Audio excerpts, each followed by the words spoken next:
నారా లోకేష్ ప్రమాణ స్వీకారానికి ముందే ఆయన మార్కుని కరెక్ట్గా అమలు చేశారని చెప్పాలి.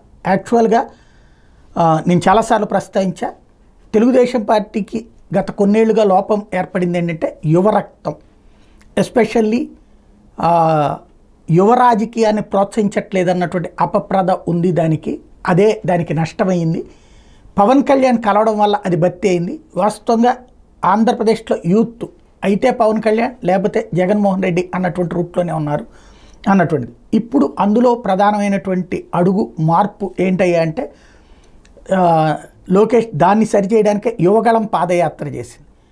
యువగళానికి సంబంధించిన యాత్ర సందర్భంగా యువతని ఎస్పెషల్లీ అట్రాక్ట్ చేయడానికి ప్రయత్నం చేసింది. అధికారంలోకి వచ్చాక యువతకి అత్యధిక ప్రాధాన్యం ఇస్తామన్నారు. మంత్రివర్గంలో కూడా యువతకే ప్రాధాన్యం ఉంటుందని చెప్పారు. ఇప్పుడు చూస్తే దాదాపుగా 17 మంది కొత్త వాళ్ళే. అది బీజేపీ నుంచి అయినా కావచ్చు, జనసేన నుంచి అయినా కావచ్చు, ఇటు తెలుగుదేశం పార్టీ నుంచి అయినా కావచ్చు. మొత్తం 25లో 17 మంది కొత్త వాళ్ళు అంటే కంప్లీట్ యువరక్తంతో నిండుకునుంది. ఇక్కడ వయోవృద్ధులు ఎవరూ లేరు, యువ ఆలోచనలు చేయగలిగినటువంటి వాళ్ళే ఉన్నారు. కాబట్టి లోకేష్ అనుకున్నది సాధించినట్టు.